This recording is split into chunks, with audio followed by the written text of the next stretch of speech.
Hello ನಮಸ್ತೆ, ನಾನು ದಿವ್ಯ ಜ್ಯೋತಿ. ಜೋಡೆತ್ತು ದರ್ಶನ್ ಯಶ್ಗೆ ಪರೋಕ್ಷ ವಾರ್ನಿಂಗ್ ಕೊಟ್ರ ಸಿಎಂ. ರಿಸಲ್ಟ್ ಬರ್ಲಿ ಆಮೇಲೆ ಮಾತಾಡ್ತೀನಿ, ಜೋಡೆತ್ತುಗಳ ಮೇಲೆ ಯಾಕಾದ್ರೂ ಗರಂ. ಸಿಎಂ ಮಾತಿನ ಮರ್ಮವೇನು? ಮೇ 23ರ ನಂತರ ಸೇಡಿನ ಕಿಡಿ ಸಿಡಿಯುತ್ತೇನು? ಮಂಡ್ಯ ಗೆದ್ರೆ ಸೋತ್ರೆ ಜೋಡೆತ್ತುಗಳಿಗೆ ಆಗೋ ಲಾಭ ನಷ್ಟವೇನು? ಇದು ಈ ಹೊತ್ತಿನ ಸ್ಪೆಷಲ್ ನನ್ನ ರೋಷ 100 ವರ್ಷ. ಮಳೆ ನಿಂತ್ರು ಮಳೆ ಹನಿ ನಿಲ್ಲಲ್ಲ ಅನ್ನೋ ಹಾಗೆ ಮತದಾನ ಮುಗಿದ್ರು ಮಂಡ್ಯ ಸದ್ದು ಮಾಡ್ತಾನೆ ಇದೆ. ಎಲ್ ಹೋದ್ರೂ ಮಂಡ್ಯದ ವಿಚಾರ ಚರ್ಚೆಯಾಗ್ತಾನೆ ಇದೆ. ರಿಸಲ್ಟ್ಗೆ ಇನ್ನು 1 ತಿಂಗಳು ಕಾಯ್ಬೇಕು. ಸುಮಲತಾ ಗೆಲ್ಲೋದು ನಿಖಿಲ್ ಗೆಲ್ಲೋದಾ ಅಂತ ಗೊತ್ತಾಗೋಕೆ ಟೈಮ್ ಇದೆ. ಆದ್ರೆ ಎತ್ತ ಮುಖ್ಯಮಂತ್ರಿ ಕುಮಾರಸ್ವಾಮಿ ಮಾತ್ರ ರಿಸಲ್ಟ್ ಬರ್ಲಿ ಆಮೇಲೆ ಹೇಳ್ತೀನಿ ಅನ್ನೋ ಮೂಲಕ ಜೋಡೆತ್ತುಗಳಿಗೆ ಪರೋಕ್ಷ ವಾರ್ನಿಂಗ್ ಕೊಟ್ಟಂತಿದೆ. ಮಂಡ್ಯ ಬೆಂಕಿ ಕಡಿಮೆಯಾದ್ರೂ ಕುಮಾರಸ್ವಾಮಿ ಮಾತ್ರ ಜೋಡೆತ್ತಿನ ಹೆಸರು ಕೇಳ್ತಿದ್ದಂತೆ ಗರಂ ಆಗ್ತಿದ್ದಾರೆ.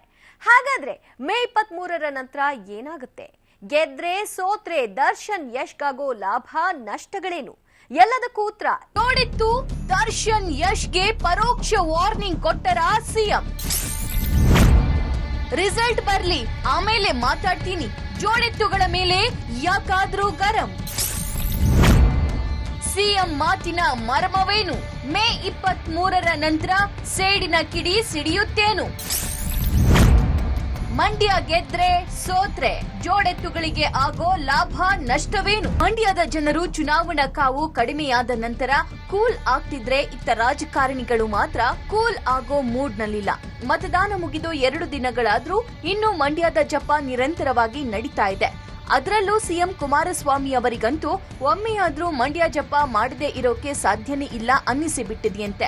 ಅವರು ಮಂಡ್ಯ ಜಪ ಮಾಡಿಲ್ಲದೆ ಇದ್ರೂ ಮಂಡ್ಯ ಬಗ್ಗೆ ಒಂದಾದ್ರೂ ಪ್ರಶ್ನೆಯಂತೂ ಸುದ್ದಿಗಾರರ ಕಡೆಯಿಂದ ತೂರಿ ಬಂದೇ ಬರುತ್ತೆ. ಅದ್ಯಾಕೋ ಏನೋ ಮಂಡ್ಯ ಹೆಸರು ಕೇಳ್ತಿದ್ದಂತೆ ಕುಮಾರಸ್ವಾಮಿ ಕೆಂಡವಾಗಿ ಬಿಡ್ತಾರೆ, ಬೆಂಕಿ ಅಂತ ಉತ್ತರ ಕೊಡ್ತಾರೆ. ಚುನಾವಣೆಯಲ್ಲಿ ನಿಖಿಲ್ ಅವರು ವಿರುದ್ಧ ಎಲ್ಲ ಬನ್ನಿ ನೋಡಿ, ಫಲಿತಾಂಶ ಎಲ್ಲ ಬರಲಿ, ಬನ್ನಿ ಆಮೇಲೆ ಮಾತಾಡ್ತೀವಿ. ಅತಿ ಸುಲಭವಾದ ರಣಕಣ ಅಂತಾನೆ ಕುಮಾರಸ್ವಾಮಿ ಅವರು ಮಂಡ್ಯದಿಂದ ತನ್ನ ಮಗನನ್ನ ಕಣಕ್ಕಿಳಿಸೋ ಪ್ಲಾನ್ ಮಾಡಿಕೊಂಡಿದ್ರು. ಆದ್ರೆ ಅನಿರೀಕ್ಷಿತವಾಗಿ ಬಂದ ಸುಮಲತಾ ಅನ್ನೋ ಸುಂಟರಗಾಳಿ ಎಚ್ಡಿಕೆ ಪ್ಲಾನ್ ಅನ್ನ ಉಲ್ಟಾ ಮಾಡಿ ಹಾಕಿತ್ತು. ಇದರ ಜೊತೆಗೆ ಜೋಡೆತ್ತುಗಳಂತ ಸ್ಯಾಂಡಲ್ವುಡ್ ಸ್ಟಾರ್ ನಟರಾದ ದರ್ಶನ್ ಮತ್ತು ಯಶ್ ನಿಂತಿದ್ದರಿಂದ ಸಿಎಂ ತಲೆ ಕೆಡಿಸಿಕೊಂಡ್ರು. ಮುಂದೇನಾಯ್ತು ಅನ್ನೋದು ನಿಮ್ಗೆಲ್ಲ ಗೊತ್ತೇ ಇದೆ. ಎಂಥೆಂಥ ಮಾತುಗಳು ಕುಮಾರಸ್ವಾಮಿ ಅವರ ಬಾಯಿಂದ ಬಂದಿದೆ ಅನ್ನೋದು ನಿಮಗೆ ಗೊತ್ತೇ ಇದೆ. ಆದ್ರೆ ಈಗ 1 ಹೆಜ್ಜೆ ಮುಂದೆ ಹೋಗಿ ರಿಸಲ್ಟ್ ಬರ್ಲಿ ಎಲ್ಲಾ ಹೇಳ್ತೀನಿ ಅಂದಿದ್ದಾರೆ ಎಚ್ಡಿ ಕುಮಾರಸ್ವಾಮಿ. ಚುನಾವಣೆಯಲ್ಲಿ ನಿಖಿಲ್ ಅವರು ವಿರುದ್ಧ ಎಲ್ಲ ಬನ್ನಿ ನೋಡಿ, ಫಲಿತಾಂಶ ಎಲ್ಲ ಬರಲಿ, ಬನ್ನಿ ಆಮೇಲೆ ಮಾತಾಡ್ತೀವಿ. ಮಾನ್ಯ ಮುಖ್ಯಮಂತ್ರಿಗಳು ಇಷ್ಟೊಂದು ಗರಂ ಆಗಿ ಸಿಟ್ಟಿನಿಂದ ಉತ್ತರ ಕೊಟ್ಟಿದ್ದು ದರ್ಶನ್ ಮತ್ತು ಯಶ್ ಬಗ್ಗೆ ಪ್ರಶ್ನೆ ಕೇಳಿದ್ದಕ್ಕೆ. ಕಳೆದ 15 ದಿನಗಳಿಂದಲೂ ಈ ಇಬ್ಬರು ನಟರ ಮೇಲೆ ಟೀಕೆಗಳನ್ನ ಮಾಡ್ತಾನೆ ಬಂದಿದ್ದ ಕುಮಾರಸ್ವಾಮಿ ಮತದಾನ ಮುಗಿದ್ಮೇಲೂ ಅದನ್ನೇ ಮುಂದುವರೆಸಿದ್ದಾರೆ. ಪಕ್ಷೇತರ ಅಭ್ಯರ್ಥಿ ಸಿಎಂಗೆ ಇಷ್ಟೊಂದು ಆತಂಕ ಹುಟ್ಟಿಸಿರೋದಕ್ಕೆ ಕಾರಣ ದಚ್ಚು ಮತ್ತು ಯಶ್ ಅನ್ನೋದ್ರಲ್ಲಿ ಯಾವುದೇ ಡೌಟ್ ಇಲ್ಲ. ನಿಖಿಲ್ ಹಾದಿಯನ್ನ ಕಠಿಣಗೊಳಿಸಿದ್ದೇ ಈ ಇಬ್ಬರು ನಟರು. ಯಾವುದೇ ಪಕ್ಷದ ಬ್ಯಾಕ್ಗ್ರೌಂಡ್ ಇಲ್ಲದೆ ಸ್ಪರ್ಧಿಸಿದ್ದ ಸುಮಲತಾರನ್ನ ಗೆಲ್ಲಿಸೋಕೆ ದರ್ಶನ್ ಯಶ್ ಮಂಡ್ಯದುದ್ದಕ್ಕೂ ಕಾಲಿಗೆ ಚಕ್ರ ಕಟ್ಟಿಕೊಂಡು ತಿರುಗಿದ್ದಾರೆ. ಇದರಿಂದ ನಿಖಿಲ್ ಹಾದಿ ಕಠಿಣವಾಗಿದೆಯಲ್ಲ ಅಂತ ಕೇಳಿದ್ದಕ್ಕೆ ಕೆಂಡಾಮಂಡಲರಾದ ಕುಮಾರಣ್ಣ ಎಲ್ಲದಕ್ಕೂ 23ನೇ ತಾರೀಕು ಉತ್ತರ ಕೊಡ್ತೀನಿ ಅಂತ ಕಿಡಿಕಾರಿದ್ದಾರೆ. ಚುನಾವಣೆಯಲ್ಲಿ ನಿಖಿಲ್ ಅವರು ವಿರುದ್ಧ ಎಲ್ಲ ಬನ್ನಿ ನೋಡಿ, ಫಲಿತಾಂಶ ಎಲ್ಲ ಬರಲಿ, ಬನ್ನಿ ಆಮೇಲೆ ಮಾತಾಡ್ತೀವಿ. ನನ್ನ ಎದುರಾಕಿಕೊಂಡವರಿಗೆ ಪಶ್ಚಾತ್ತಾಪ ಕಾದಿದೆ ಅಂದ್ರ ಸಿಎಂ. ಹೌದು, ಜೋಡೆತ್ತುಗಳಿಗೆ ಕುಮಾರಸ್ವಾಮಿ ಪರೋಕ್ಷವಾಗಿ ವಾರ್ನಿಂಗ್ ಕೊಟ್ಟಂತಿದೆ. ಎಲ್ಲದಕ್ಕೂ 23ನೇ ತಾರೀಕು ಉತ್ತರ ಕೊಡ್ತೀನಿ ಅನ್ನೋ ಮೂಲಕ ರಿಸಲ್ಟ್ ಬಂದ ಮೇಲೆ ಅಸಲಿ ಆಟವನ್ನ ಕುಮಾರಣ್ಣ ಶುರು ಮಾಡುವ ಸಾಧ್ಯತೆ ಕಾಣಿಸ್ತಾ ಇದೆ. ಇದರ ಜೊತೆಗೆ ಮತ್ತೊಂದು ಮಾತನ್ನು ಕೂಡ ಕುಮಾರಸ್ವಾಮಿ ಹೇಳಿದ್ದಾರೆ. ಅದೇನಂದ್ರೆ, ನನ್ನ ವಿರುದ್ಧ ಯಾರೆಲ್ಲ ಮಾತನಾಡಿದ್ದಾರೋ ಅವರೆಲ್ಲರಿಗೂ ಮೇ 23ರ ನಂತರ ಪಶ್ಚಾತ್ತಾಪ ಕಾದಿದೆ ಅಂದಿದ್ದಾರೆ. ಅಷ್ಟು ಮಾತ್ರವಲ್ಲದೆ ಮೇ 23ರ ನಂತರ ಅವರು ಪ್ರಾಯಶ್ಚಿತ್ತ ಮಾಡಿಕೊಳ್ಳಬೇಕಾದ ಎದುರಿಸಬೇಕಾದ ಪರಿಸ್ಥಿತಿ ಬರುತ್ತೆ ಅಂತ ಪರೋಕ್ಷವಾಗಿ ವಾರ್ನಿಂಗ್ ಮಾಡಿದ್ದಾರೆ. ನನ್ನ ವಿರುದ್ಧ ಕುತಂತ್ರ ತಂತ್ರ ಮಾಡಿದವರಿಗೆಲ್ಲ ತಕ್ಕ ಶಾಸ್ತಿ ಆಗಲಿದೆ ಅನ್ನೋ ಅರ್ಥದಲ್ಲಿ ಮಾತನಾಡಿದ್ದಾರೆ. ಸರ್, ಈಗ ಸರ್ ಚುನಾವಣೆಯಲ್ಲಿ ನಿಖಿಲ್ ಅವರ ವಿರುದ್ಧ ಎಲ್ಲ ಬನ್ನಿ ತೋರಿಸಿದ್ರೆ ಹೆಂಗ್ ಅನ್ಸರ್ ಈಗ? ಬನ್ನಿ ನೋಡ್ತೇವಲ್ಲ, ಫಲಿತಾಂಶ ಎಲ್ಲ ಬರಲಿ, ಬನ್ನಿ ಆಮೇಲೆ ಮಾತಾಡ್ತೀನಿ. ಕುಮಾರಸ್ವಾಮಿ ಅವರ ಮಾತುಗಳನ್ನ ಕೇಳಿದ್ರೆ ಮೇ 23ರ ನಂತರ ಸುಮಲತಾ ಪರ ನಿಂತ ದರ್ಶನ್ ಮತ್ತು ಯಶ್ ಕಥೆ ಏನಾಗಲಿದೆ ಅನ್ನೋ ಪ್ರಶ್ನೆ ಹುಟ್ಟೇ ಹುಟ್ಟುತ್ತೆ. ಮೇ 23ರ ನಂತರ ಪಶ್ಚಾತ್ತಾಪ ಪ್ರಾಯಶ್ಚಿತ್ತ ಕಾದಿದೆ ಅಂದ ಕುಮಾರಸ್ವಾಮಿ ಅವರ ಮಾತಿನ ಮರ್ಮವೇನು? ಲೋಕಸಭಾ ಚುನಾವಣಾ ಫಲಿತಾಂಶ ಬಂದ ನಂತರ ದ್ವೇಷದ ಕಿಡಿ ಮತ್ತೆ ಹೊತ್ತಿಕೊಳ್ಳುತ್ತಾ? ಒಂದು ವೇಳೆ ಸುಮಲತಾ ಗೆದ್ದರೆ ದರ್ಶನ್ ಯಶ್ ಸ್ಥಿತಿ ಏನಾಗಬಹುದು? ಮಂಡ್ಯದಲ್ಲಿ ನಿಖಿಲ್ ಗೆದ್ರೆ ದಚ್ಚು ಯಶ್ ಪರಿಸ್ಥಿತಿ ಏನಾಗಲಿದೆ ಅನ್ನೋದನ್ನ ತಿಳಿದುಕೊಳ್ಳಲು. ಆದ್ರೆ ಆ ಬಗ್ಗೆ ಹೇಳೋಕ್ಕೂ ಮುನ್ನ ಕುಮಾರಸ್ವಾಮಿ ಜೋಡೆತ್ತುಗಳ ಮೇಲೆ ಅಟ್ಯಾಕ್ ಮಾಡಿದ್ದಕ್ಕೆ ಬಿಜೆಪಿ ಯಾವ ರೀತಿ ಪ್ರತಿಕ್ರಿಯಿಸ್ತಾ ಇದೆ ಅನ್ನೋದನ್ನ ಹೇಳ್ತೀವಿ. ಯಾಕಂದ್ರೆ ಇಲ್ಲೇ ಇರೋದು ಇಂಟ್ರೆಸ್ಟಿಂಗ್ ಪಾಯಿಂಟ್. ಈ ನಾಡಿನ ಮುಖ್ಯಮಂತ್ರಿ ಇವತ್ತು ಯಶ್ ಮತ್ತು ದರ್ಶನ್ ಅವರಿಗೆ ಧಮಕಿಯನ್ನು ಕೊಟ್ಟಿರುವಂತದ್ದು ಕುಮಾರಸ್ವಾಮಿ ಅವರ ಹಿಟ್ಲರ್ ಸ್ವಭಾವವನ್ನು ತೋರಿಸುತ್ತೆ. ನಾಡಿನ ಅತ್ಯಂತ ಒಳ್ಳೆಯ ಕಲಾವಿದರು, ನಾಡು ಮೆಚ್ಚಿದಂತ ಕಲಾವಿದರು ಯಶ್ ಮತ್ತು ದರ್ಶನ್ ಅವರನ್ನ ಜನ ಒಪ್ಕೊಂಡಿದ್ದಾರೆ, ಕನ್ನಡಿಗರು ಒಪ್ಕೊಂಡಿದ್ದಾರೆ, ದೇಶದ ಜನ ಕೊಂಡಾಡ್ತಿದ್ದಾರೆ. ಇಂಥ ಸಂದರ್ಭದಲ್ಲಿ ಕೇವಲ ತನ್ನ ಮಗನಿಗೆ ಬೆಂಬಲ ಕೊಡಲಿಲ್ಲ ಅನ್ನುವಂಥ ಕಾರಣಕ್ಕಾಗಿ ಇವತ್ತು ಈ ರೀತಿಯ ಧಮಕಿಯನ್ನು ಹಾಕ್ತಾ ಇರುವಂಥದ್ದು ಮುಖ್ಯಮಂತ್ರಿಗೆ ಶೋಭೆ ತರುವಂಥದ್ದಲ್ಲ. ಯಶ್ ಮತ್ತು ದರ್ಶನ್ ಅವರ ಜೊತೆ ಕನ್ನಡಿಗರಿದ್ದಾರೆ, ಕನ್ನಡ ನಾಡಿನ ಜನತೆ ಇದ್ದಾರೆ. ಕುಮಾರಸ್ವಾಮಿ ಅವರ ಧಮಕಿಗೆ ಕನ್ನಡ ನಾಡಿನ ಜನತೆ ಉತ್ತರವನ್ನು ಕೊಡ್ತಾ ಇದ್ದಾರೆ, ಖಂಡಿತ ಕೊಡ್ತಾರೆ ಅನ್ನುವಂಥ ವಿಶ್ವಾಸ ಕೂಡ ನಮಗಿದೆ. ಅದಕ್ಕಾಗಿ ಧಮಕಿ ರಾಜಕಾರಣಕ್ಕೆ ಯಶ್ ಮತ್ತು ದರ್ಶನ್ ಹೆದರಲ್ಲ ಅನ್ನುವಂಥ ವಿಶ್ವಾಸ ಕೂಡ ನಮಗಿದೆ. ವಿನಾಶಕಾಲೇ ವಿಪರೀತ ಬುದ್ಧಿ ಅನ್ನುವಂಥ ಒಂದು ಗಾದೆ ಇದೆ. ಹಿರಿಯರು ಬಹಳ ಯೋಚನೆ ಮಾಡಿ ಅದನ್ನು ಹೇಳಿರ್ತಾರೆ. ಇವತ್ತು ಕುಮಾರಸ್ವಾಮಿ ಅವರು ಕೂಡ ಅವರ ಮಾತಿನ ಶೈಲಿ, ಅವರು ಮಾತಾಡುವ ರೀತಿ ಇದನ್ನು ನೋಡಿದ್ರೆ ವಿನಾಶಕಾಲೇ ವಿಪರೀತ ಬುದ್ಧಿ ಅನ್ನುವಂಥದ್ದು ಖಂಡಿತ ಆಗೇ ಆಗುತ್ತೆ ಅನ್ನುವಂಥದ್ದು ನಮ್ಗೆ ಅನಿಸುತ್ತೆ. ಅದಕ್ಕಾಗಿ ಯಶ್ ಅವರು ದರ್ಶನ್ ಅವರು ಧಮಕಿ ರಾಜಕಾರಣಕ್ಕೆ ಹೆದರಲ್ಲ. ಕನ್ನಡ ನಾಡಿನ ಜನರ ಬಲ ಯಶ್ ಮತ್ತು ದರ್ಶನ್ ಜೊತೆಗಿದೆ. ಪದೇ ಪದೇ ಯಶ್ ದರ್ಶನ್ನನ್ನೇ ಟಾರ್ಗೆಟ್ ಮಾಡಿರೋದಕ್ಕೆ ಕುಮಾರಸ್ವಾಮಿ ಅವರನ್ನ ಹಿಟ್ಲರ್ ಅಂತ ಕರೆದಿದ್ದಾರೆ ಬಿಜೆಪಿ ಸಂಸದೆ ಶೋಭಾ ಕರಂದ್ಲಾಜೆ. ಅಂಬಿ ಮೇಲಿನ ಅಭಿಮಾನಕ್ಕೆ ಪಕ್ಷಾತೀತವಾಗಿ ಬಂದು ಸುಮಲತಾ ಬೆಂಬಲಕ್ಕೆ ನಿಂತವರ ಬಗ್ಗೆ ಕುಮಾರಸ್ವಾಮಿ ಈ ರೀತಿ ಮಾತನಾಡಿರೋದನ್ನ ಖಂಡಿಸಿ ಜೋಡೆತ್ತುಗಳ ಬೆಂಬಲಕ್ಕೆ ನಿಂತಿದ್ದಾರೆ. ಅತ್ತ ನಟಿ ಹಾಗೂ ಸದ್ಯದ ಬಿಜೆಪಿಯ ಸ್ಟಾರ್ ಪ್ರಚಾರಕಿ ತಾರಾ ಅನುರಾಧ ಕೂಡ ಜೋಡೆತ್ತುಗಳಿಗೆ ಸಪೋರ್ಟ್ ಮಾಡಿದ್ದಾರೆ. ನಟರ ಬಗ್ಗೆ ಈ ರೀತಿಯೆಲ್ಲ ಮಾತನಾಡುವುದು ಮುಖ್ಯಮಂತ್ರಿ ಸ್ಥಾನಕ್ಕೆ ಶೋಭೆ ತರುವಂತದ್ದಲ್ಲ ಅಂದಿದ್ದಾರೆ. ರಾಜ್ಯದ ಮುಖ್ಯಮಂತ್ರಿಗಳು ಅವರು ಎಲ್ಲರಿಗಿಂತ ದೊಡ್ಡ ಸ್ಥಾನದಲ್ಲಿ ನಿಂತಿದ್ದಾರೆ. ಬಹುಶಃ ಅವರಿಗೆ ಇಂತಹ ಮಾತುಗಳು ಅಥವಾ ಅವರು ಈ ಥರ ಮಾತುಗಳಾಡೋದು ಅವರಿಗೆ ಶೋಭೆ ತರೋದಂಥದ್ದು ಖಂಡಿತವಾಗ್ಲೂ ಅಲ್ಲ, ಅಥವಾ ಅವರ ಸ್ಥಾನಕ್ಕೆ ಗೌರವ ತಂದುಕೊಡುವಂಥ ಮಾತುಗಳು ಅಲ್ಲ. ನಾನು ಹೇಳಿದ್ನಲ್ಲ, ಯಾರನ್ನೂ ಬೆದರಿಸೋದಕ್ಕೆ ಅಥವಾ ಹೆದರಿಸೋದಕ್ಕೆ ಅಥವಾ ಧಮಕಿ ಹಾಕೋದಕ್ಕೆ ಸಾಧ್ಯನೇ ಇಲ್ಲ, ಅದು ಸಾಧ್ಯ ಆಗೋದಿಲ್ಲ ಕೂಡ. ಯಾರು ಬೆದಕಿ ಹಾಕಿದ್ರೂ ಅವನು ಹಾಕಬೇಕಷ್ಟೇ, ಅವನು ಹಾಕಿದ್ರೆ ಎಲ್ಲ ನಡೆಯುತ್ತೆ. ಬಹುಶಃ ಇದು ಈ ವೈಯಕ್ತಿಕ ಟೀಕೆಗಳು ಮತ್ತು ಹೆದರಿಕೆಗಳು ಹೆದರಿಸುವಂಥದ್ದು ನಮ್ಮ ಕಲಾವಿದರೇನು ಹೆದರಲಿಲ್ಲ ಬಿಡಿ.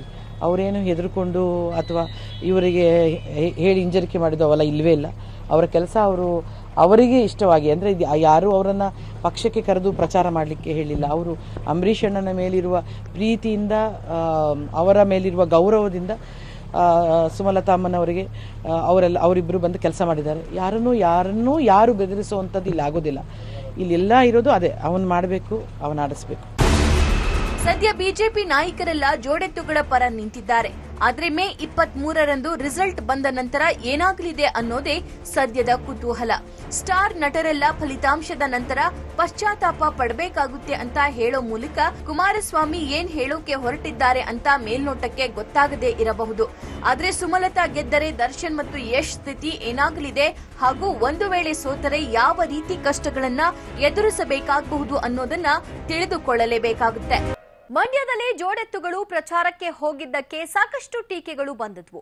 ಅವುಗಳಿಗೆಲ್ಲ ತಕ್ಕ ಉತ್ತರ ಕೊಡಬೇಕು ಅಂದ್ರೆ ಸುಮಲತಾ ಗೆಲ್ಬೇಕು. ಒಂದು ವೇಳೆ ಸುಮಲತಾ ಗೆದ್ರೆ ದರ್ಶನ್ ಯಶ್ಗೆ ಯಾವ ರೀತಿ ಅನುಕೂಲವಾಗಲಿದೆ ಅನ್ನೋದರ ರಿಪೋರ್ಟ್ ಇಲ್ಲಿದೆ. ಇಡೀ ಕರ್ನಾಟಕದಲ್ಲಿ ಮಂಡ್ಯ ಸಾಕಷ್ಟು ಸುದ್ದಿ ಮಾಡೋದಕ್ಕೆ ಕಾರಣನೇ ಅಲ್ಲಿ ನಡೀತಾ ಇದ್ದ ಆರೋಪ ಪ್ರತ್ಯಾರೋಪಗಳು, ಟೀಕೆ ಟಿಪ್ಪಣಿಗಳು.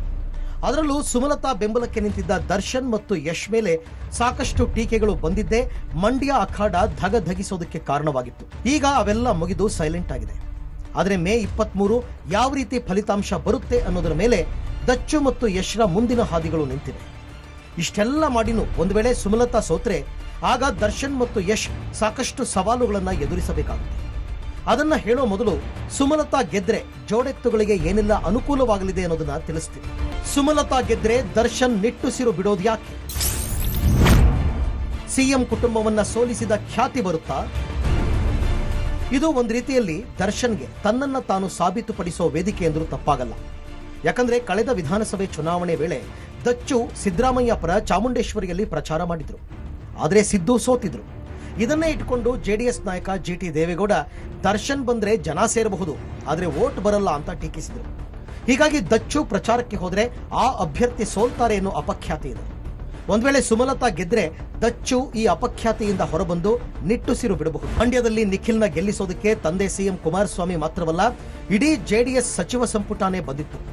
ಇಷ್ಟೆಲ್ಲ ಆದರೂ ನಿಖಿಲ್ ಕುಮಾರಸ್ವಾಮಿ ಗೆಲ್ಲದೆ ಇದ್ರೆ ಅದರ ಕ್ರೆಡಿಟ್ ದರ್ಶನ್ ಹಾಗೂ ಯಶ್ಗೆ ಹೋಗುತ್ತೆ. ಸಿಎಂ ಕುಟುಂಬವನ್ನೇ ಸೋಲಿಸಿದರು ಅನ್ನೋ ಹೆಗ್ಗಳಿಕೆ ಜೋಡೆತ್ತುಗಳು ಪಾತ್ರರಾಗ್ತಾರೆ. ಸಿಎಂ ಕುಟುಂಬವನ್ನ ಗೌಡ್ರ ಕುಟುಂಬವನ್ನೇ ಎದುರಾಕಿಕೊಂಡು ಗೆದ್ದು ಬಂದವರು ಅನ್ನೋ ಖ್ಯಾತಿಗೆ ಒಳಗಾಗ್ತಾರೆ. ಸಹಜವಾಗಿ ಸಿನಿಮಾ ರಂಗದಲ್ಲೂ ಇವರಿಬ್ಬರ ಹವಾ ಜೋರಾಗಲಿದೆ ಅನ್ನೋ ಪ್ರಶ್ನೆ ಈಗಲೂ ಇದೆ. ಅದರಲ್ಲೂ ಮಂಡ್ಯದ ಗಂಡು ಹೋದ ನಂತರ ಮಂಡ್ಯಕ್ಕೆ ಯಾರು ಅನ್ನೋ ಪ್ರಶ್ನೆನೂ ಇದೆ. ಒಂದು ವೇಳೆ ಸುಮಲತಾ ಗೆದ್ರೆ ಮಂಡ್ಯದಲ್ಲಿ ಅಂಬರೀಷ್ಗೆ ಪರ್ಯಾಯವಾಗಿ ದರ್ಶನ್ ಮತ್ತು ಯಶ್ ಕಾಣಬಹುದು.